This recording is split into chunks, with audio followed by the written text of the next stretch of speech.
Olá, bom dia galerinha do 7º ano, sejam bem-vindos a mais uma videoaula. Espero que vocês estejam bem, que vocês estejam se cuidando e principalmente estudando, né? Aproveitando esse período aqui.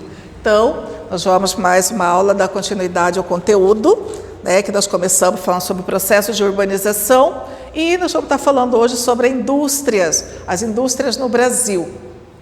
Então, a indústria no Brasil, ela corresponde ao setor secundário. Nós estudamos no capítulo anterior, a agricultura e pecuária, né, que vai estar dentro do setor primário, e as indústrias ela vai estar dentro do setor secundário.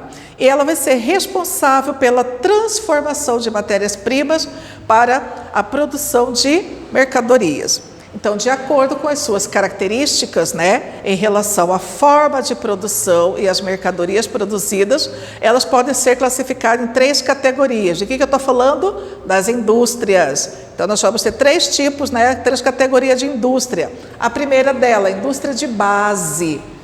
Então, a indústria de base, ela é responsável pela transformação da matéria-prima e produtos que, em geral, passarão por outros processos em outras indústrias. E aqui nós estamos falando, por exemplo, do mineral, pessoal, que é extraído, né, no subsolo e que vai para essa indústria, por exemplo, minério de ferro, que é transformado em chapas. Aqui nós temos, né, esse exemplo aqui, nós pegamos minério de ferro, colocando nessas chapas aqui para ser vendidos para outra indústria. A outra indústria chamada também de indústrias intermediárias. Elas vão produzir os equipamentos. Então, aquela indústria anterior que vai fabricar, né, chapas, essa indústria que ela vai comprar e vai fabricar máquinas e materiais que serão utilizados para outras indústrias. Então, olha só aqueles fabricando, né, pessoal? Tá? E por último, aquela que nos atende, que são indústrias leves, né, que são produzidos bens que nós consumimos, né? Utilizamos, sendo possível classificá-lo em 2 tipos. Os bens de consumo duráveis, como automóveis, eletrônicos, e os de consumo não duráveis, né, que nós podemos entrar aqui, que são os alimentos. Tá? Então, nós temos aqui uma esteira de produção em fábrica de calçados, Novo Hamburgo, que nós utilizamos também. Tá? Então, as indústrias no Brasil.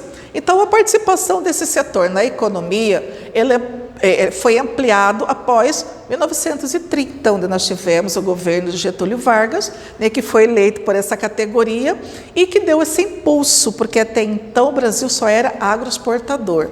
Então, a partir de 1930, a indústria brasileira vai começar a se alavancar. Então, a industrialização ela veio como alternativa para superar os problemas causados pela crise mundial de 1929. Aonde que aconteceu essa crise? Lá nos Estados Unidos, né? Que os Estados Unidos... mas o que isso tem a ver com a gente? Pois é, os Estados Unidos teve que diminuir, né? Porque os países europeus na época já estavam se reestruturando e os Estados Unidos teve que parar de fabricar tantos produtos e automaticamente deixou de comprar a quantidade que ele comprava do nosso café brasileiro, que era o único produto de exportação, né? E o café é um produto perecível, né, pessoal? Então, grande quantidade de pés de café tiveram que ser arrancados, muitos cafés tiveram que servir como fonte de energia para os trens, né? E aí, né, o que aconteceu? Então, para reduzir internamente o que antes era importado de outros países, nós tivemos a substituição de importações. O que é isso? Nós comprávamos máquinas de outros países, né? Então, com o período da guerra, os países de quem nós comprávamos as máquinas, eles tiveram que parar de vender, porque estavam preocupados em atender o seu território. E aí o Brasil vai ficar parado, né? Foi até então que... se nós temos a matéria-prima no nosso território, por que não fabricar as máquinas aqui mesmo, né? E a gente não vai ficar dependente de outros países, né? Então, é isso que nós chamamos de substituição de importação. Deixamos de comprar máquina de outros países e começou a produção de máquina, começando pela indústria siderúrgica. Então, olha só, a produção industrial ela está concentrada nas cidades. Em 2015, ela gerou em torno de 1 trilhão 122 milhões, ou seja, ela contribuiu para o PIB, Produto Interno Bruto, em torno de 19,2%. Tá? Últimos anos, por conta das crises econômicas e políticas, alguns setores têm apresentado sucessivas quedas. Não significa que vai zerar, a pessoa só vai diminuir, mas depois retorna novamente. Em 2015, passou por uma redução de 8,4% na produção, segundo os dados do IBGE. E ela foi responsável pela ocupação de 13,9% da população economicamente ativa, que é o PA. População economicamente ativa é aquela que está trabalhando. Mas a pessoa que por um momento ou outro esteja desempregado, ele também vai compor essa população economicamente ativa, com exceção das crianças e das pessoas que já se encontram aposentadas. Então, para produzir, eles necessitam de matéria-prima e geração de energia, E isso implica algum tipo de impacto ambiental, direta ou indiretamente. Então, para preservar o ambiente e reduzir os problemas decorrentes das atividades humanas, algumas indústrias, por imposição de leis ou voluntariamente, adotam ações para minimizar ou compensar os impactos. Tá? Por exemplo, a redução de energia, Então, eles vão usar fontes alternativas, prédios sustentáveis, condições mais justas aos trabalhadores e tratamento mais adequado aos animais, etc. Então, muitas empresas e indústrias fazem isso. Então, para assegurar que as empresas atendam às medidas, foram criados certificados ambientais. Tá? Ele é concedido a indústrias dos setores, principalmente madeireiro e de móveis, que utilizam métodos sustentáveis de produção, desde o início até o fim dos seus processos. O que é isso?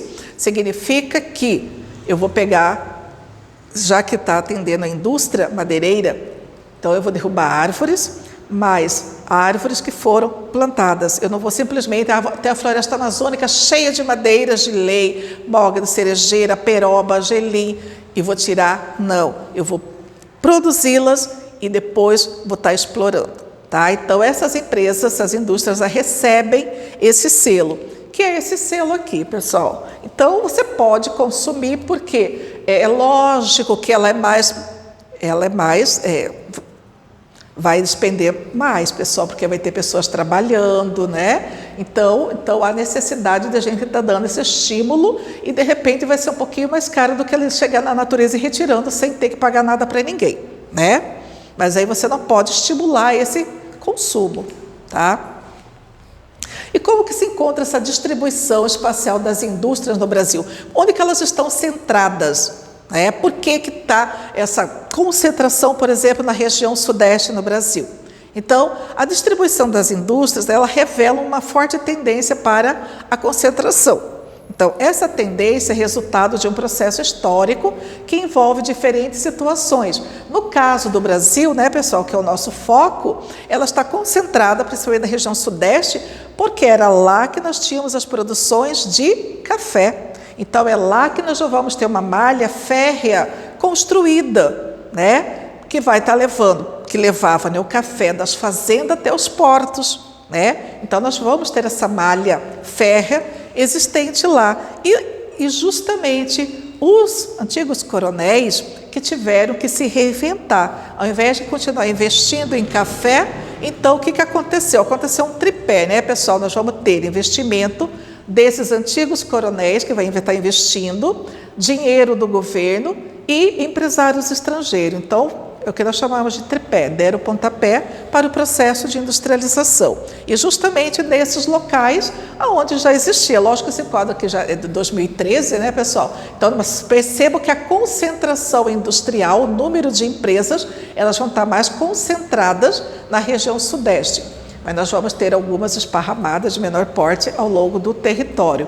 E aí existe algumas situações que vai favorecer a presença dessas indústrias nesses locais. Aqui nós temos a concentração industrial. Onde que ela vai estar concentrada? 51,19% justamente na região sudeste, 22% na região sul, 15,4% na região nordeste, 7,9% aqui na região centro-oeste e 3,6% na região norte. Aqui nós vamos ter a Zona Franca de Manaus. Então, além da infraestrutura de transporte que é necessário, diferentes fatores influenciam na escolha da localização da indústria, né? E não há um mais importante do que o outro, mas existem elementos que acabam incentivando essa escolha, né? Por exemplo, o mercado consumidor. Se existe mercado consumidor próximo, melhor ainda. Mão de obra, principalmente mão de obra mais barata.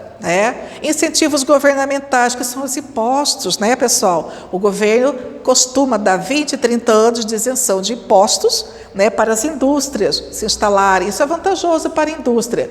E a presença de matéria-prima próxima. Então, esses são alguns critérios utilizados para a instalação da indústria num determinado local. Tá?